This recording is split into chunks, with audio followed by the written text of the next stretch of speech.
In this video, we're going to dive into Section 2 of the Arizona real estate contract and give you an explanation about financing. Stay tuned, it's Steve Dooley. Hey, it's Steve here again, and this is part 3 of the Arizona real estate contract series that we're putting together. Some of these videos are probably a little dry, but because it is all about like the contract and stuff, and most people don't want to, it's not exciting to watch and things like that. However, if you are thinking about buying a house in Arizona at any point, it's super important. This series is probably one of the most important series you can watch, especially because for out-of-state buyers who maybe have bought a house before. Arizona's, every state's a little different. Or if you're a first-time buyer, then this is uber important, right? So let's dive into Section 2, talking about financing. Okay, here we are pulled up with the contract again, and now we're looking at financing. And just before we dive in there, you can see line 68 way up at the top of this screen. If you can't see it, I'll put it right there. But just to note this, if this is an all-cash sale, then Section 2 is not even going to apply to your contract, because it has to. This whole section is all about the loan and financing a house. So if you're not financing, you're paying cash, then you get to skip this. Super easy. But if you are, which most people do, a lot of people have a mortgage or get a mortgage to buy the home. If you are, then this is applicable. So Section 2A talks about pre-qualification, and in Arizona, especially, you get a lot of people who are excited and they just want to go look at houses and stuff, but you really need to have a pre-qualification form already, done. So basically, you have to go and talk to the lender and get a pre-qualification form.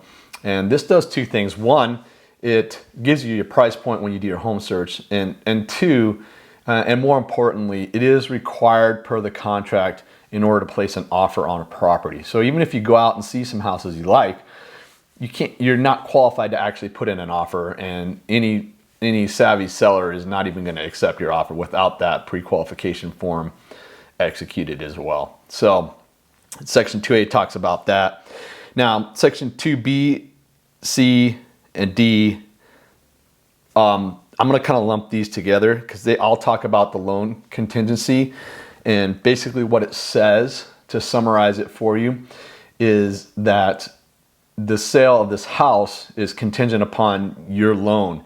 And if your loan falls through for different reasons, then obviously you're not obligated to buy. So basically, if the loan falls through and it's something that's not in your control or something that you didn't fail to do, then you can actually back out of the deal. So that would be the unfulfilled loan contingency. However, if you look at Section 2D, there is obligation by the buyer to perform said duties to get the loan, fully underwritten and processed. So what that means is if you don't give your W-2s to the lender in time and things like that, stuff that you're required to do, then you can be held accountable, and it could cause you to be in breach of contract and lose your earnest money. So while the loan contingency is there to protect the buyer and not have you totally locked in for unforeseen things with the loan that happen, they're out of your control. There are some obligations to the buyer as well. The last part of that is Section 2E, loan status update. This is important because it's part of the contract, and it's something that it's a loan status update that your lender will provide, and it is required in 10 days.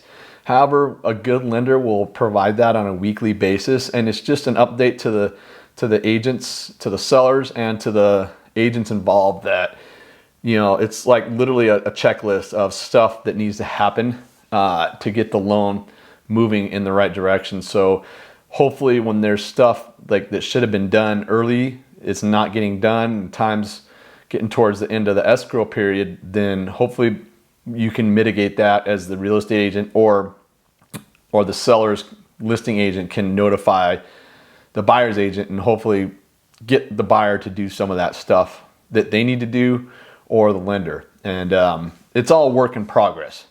but it is required within 10 days, and it says it there in 2E. We'll skip down to like the loan application.